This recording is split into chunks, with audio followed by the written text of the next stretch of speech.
Tom Taylor and John Timms introduce the world to a new Superman as John Kent takes his father's mantle, but after a fiery confrontation with the military and a metahuman, he seeks out a friend to talk about what he is and who he is to be as Superman.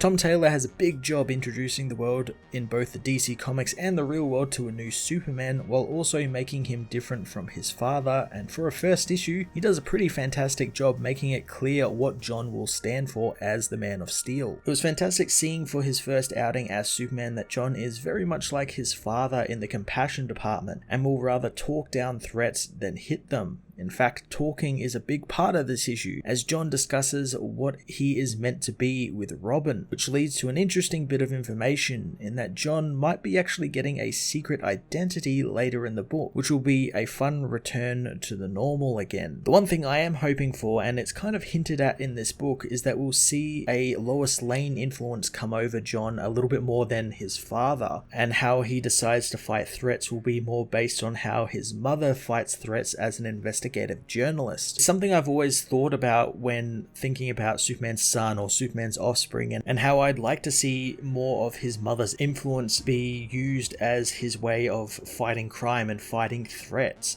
And I've always liked the idea of him following his mother's footsteps more so than Superman's footsteps, so it'll be fun to see John take up more of an interest in his mother's profession and career. John Timms is also no stranger to Superman or Superman's family, and here with his colorist Gabe El-Taib, he debuts a fantastic first outing for the new Superman, giving us a fantastically bright and colorful first issue filled with some really intense action and great double-page spreads. Superman Son of Kal-El issue 1 was a fantastic first debut for the new Superman, exploring what will make Johnathan Kent different from Clark Kent, and what form his battle for truth and justice will take, and what it means to him. I'm going to give this issue a 10 out of 10. Superman Son of Kal-El issue 1 heads to the past where Superman confronts a giant invasion fleet above Earth. Jonathan remembers how his father said this was the greatest day of his life, and while he admits the invasion wasn't the best, he was doing what he does to try and save the world. Green Lantern tells Superman that he shouldn't be there, as Martian Manhunter reminds him that he is needed elsewhere. Superman says that it's a planetary invasion, but the heroes say that it's only an attempted invasion, and as attempts go, it isn't impressive. Manhunter says that they aren't getting near Earth, so Superman should really go to the fortress. Superman heads down to the fortress of Solitude, where Batman is outside. He tells the hero of the invasion, but Batman knows it's only an attempted invasion, and he's receiving updates, and he can protect Clark's family and the planet at the same time. Superman guesses it's because he's Batman, but the hero says that they will keep the world safe since he has something more important to do. Clark thanks Bruce for being there, and his friend says that he wouldn't be anywhere else. Inside the fortress, Wonder Woman is helping Lois deal with her contractions as Clark arrives.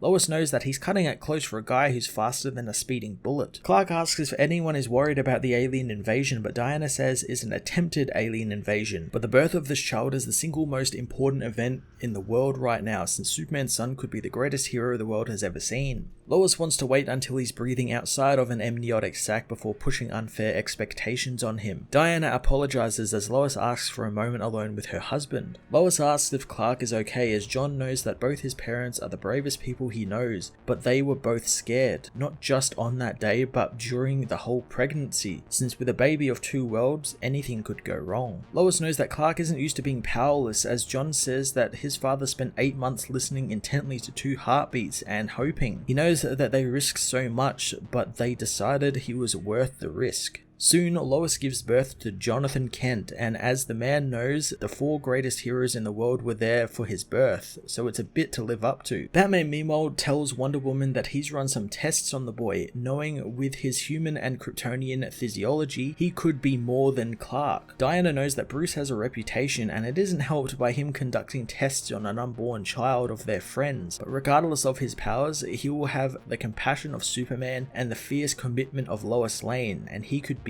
anything. In present-day California, a wildfire rips through the forest hills of the state, with firefighter teams ushering a group of people into their truck as they try and outrun the flames, but their tires have been melted by the heat. They know it's too late and there's nothing they can do as Superman appears, reassuring them it's going to be okay and they can fight this together. Teaming with the firefighters, Superman uses his freeze breath to push back the flames, as Wonder Woman knows that he'll be faster than fate, as powerful as hope, and be able to lift them all up. Superman heads deeper into the fire, knowing the firefighters said that this is a once-in-a-100-year fire. It seems like they have one of those every year now, knowing that this area is a tinderbox, but fires still need a spark. John searches for the spark, hearing someone call out as he finds a metahuman with fire powers is being confronted by the military in the forest, telling them to leave him alone. The soldiers keep firing, but their bullets melt in the air from the heat. The soldiers are told to pull back as air support arrives, but before they can drop the missile from the jet, John grabs it, cutting it in half. He tells the soldiers to call off the attack, but the men say they don't take orders from him, since half the state is on fire, so they need to put down that monster. John says he's not a monster, looking past the heat and the flames to see a metahuman and his fear. John approaches the man, told to stay back, but he tells the man that he knows he's scared, but he won't hurt him, and the man can't hurt him either. John introduces himself as the man says he doesn't know who he is or how he got there or what's happening to him. John scans the man with his X-ray vision, feeling his temperature increasing with his heartbeat. He tells the man that the heat is connected to his stress levels, and being on fire and under attack from the military looks pretty stressful. The man says that he's scared, and John knows, telling him that it's okay, helping him with his breathing as he hugs him, calming the inferno until it goes away completely. The soldiers thank John for his help but want to take over, so John tells them the man has no control over his powers and they are triggered by anxiety. The commander assures him that they will look after him, but Superman needs to help with the forest fires. The man assures John it's okay and the others need help as John leaves, reminding him that this wasn't his fault. The metahuman apologizes for this happening, knowing he didn't mean for it to happen, as one of the soldiers cold cocks him, knocking him out. Superman races back down to help him as the commander says that he's not risking his men by having him conscious, demanding John turn him over and think about this, since he doesn't want to go against his own government. Later on the island of Corto Maltese, Robin says that John saved the man but turned him over to the military, and he doesn't know if he actually saved the man's life or made it worse. John wonders if he's worrying about nothing, but Damian says he isn't, since the guy could easily be mid-autopsy now, and with his powers, they could be trying to weaponize them at this very moment. Damian says he's off-grid, wondering how John found him, so the man says that he's got super speed X-ray vision and telescopic vision, and he knows the sound of Damian's heartbeat. He notes how his friend looks like he's been beaten up, and Damian says he looks like he's been on fire. John hopes he knows about the bunch of ninjas that are in the alley waiting for him, but Robin is aware since he's in the middle of a tournament and one of the competitors probably wants him dead rather than having to fight him, hoping he can deal with them while they talk. As the ninjas attack, John says that he's trying to work out who he is and wanted to talk to Damian because he's his only friend who's not related to him. Damian thinks that he needs to stop being himself 24/7, but John knows that Damian is one to talk about having a break, but John wonders how he would be someone else since he's one of the most recognizable people on the planet. Damian says that his father is Batman and they could build another identity for him, reassuring his friend that he will deal with it. The ninjas continue their futile attack as one says that this is hardly a fair fight. John tells the ninja that he tried to ambush and assassinate his best friend, knowing ninjas are meant to be quiet so he shouldn't be hearing him complain. Damian understands what's bugging John since there is nothing heroic about serving the status quo and there is a reason he's a vigilante. John, however, doesn't want to be putting out fires and then ignoring the cause, but Damian says that it's easy to punch a ninja, but harder to punch climate crises or inequality or the erosion of the free press. John knows that with what he could do, he could make it change, but Damian knows he can, and that's a lot, and he imagines it's scary. After dealing with the ninjas and leaving them for the cops, Damian gives John a phone, wanting him to watch this stream called The Truth, since they report on what others are too afraid to. He tells John that he needs to go, but John is the son of Lois Lane, and she dedicated her life to exposing corruption and injustice, so of course he feels like he should be able to do more. John says that he doesn't want to overstep and make people nervous, but Damian tells him that maybe some people in the world can do with being a little nervous, asking what he wants his symbol to stand for. John says he wants it to stand for truth, justice, and a better world, but all he wants to do is help. Damian is glad as John leaves, knowing it's time for Superman to stop fighting the symptoms since he's powerful enough to be the cure.